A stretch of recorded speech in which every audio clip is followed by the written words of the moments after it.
Hey, it's me, Guy, coming to you with a second video in a single day, this time on the topic of game dev once again.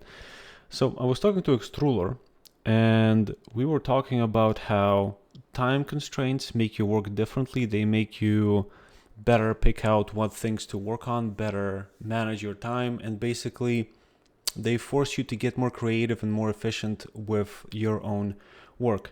And it made me realize that time constraints are actually what bring out the true perfectionist in anybody. And that's because when you don't have a time limit, as a perfectionist, you can work on anything and everything for as long as you like. But when you are constrained by time, you have to be a lot more strategic about what you choose to work on.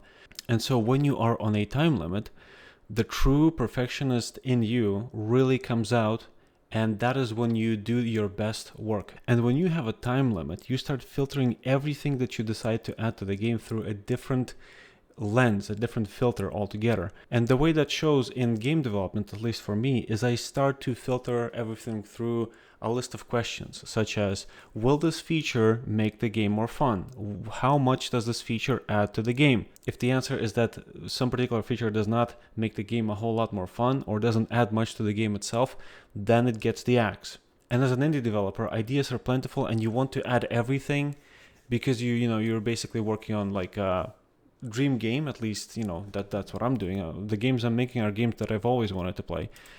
But with a time constraint, you have to pick the best ideas. And I keep coming back to this because I can't stress this enough. When you don't have a time limit, you can work on everything, right? You can work on this much. But when you have a time limit, you can only work on the best things. And just for making this clear, it wasn't the publisher who set a time limit on me, it was me. I gave myself a deadline of 12 months. I signed on with the publisher in August of 2023, and I finished the game in August of 2024.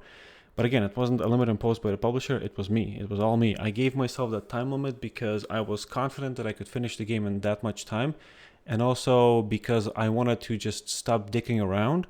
And also because when you sign on with a publisher, there is this like air of I can't let them down. Because not only are you responsible for your own game now, but also the publisher holds you responsible and accountable.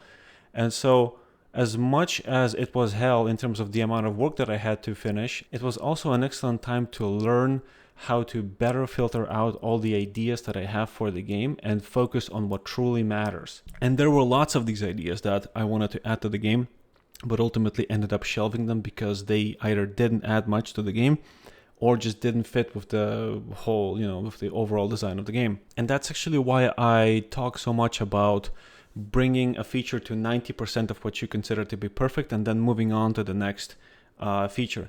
Because that 100%, it's always running away from you. Because as you're working on something, you're getting better and you always want to make things better and better and better.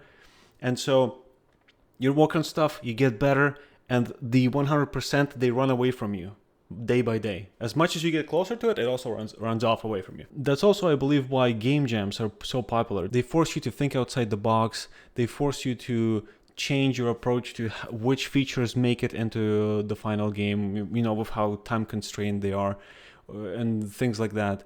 So my advice to you is if you want to really, really improve your skills in game development, whatever project it is that you're working on, set a time limit on any task that you work on and try to finish it within that time frame in a way that by the time your time runs out, you will have something that's functional and also something that might not be perfect, but it will be, in good enough state. And also one more thing, finishing a feature without it being like perfect is not an issue because you will still be coming back to that feature later on, iterating over it, polishing it.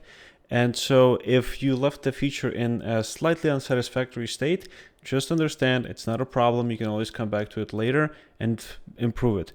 The whole point is that you dedicate a set amount of time to every task to not waste time on things when they are already good enough, not knowing when to stop, and working on that thing for fucking ever. And that's pretty much it. That's all I wanted to say in this video, and see you next time.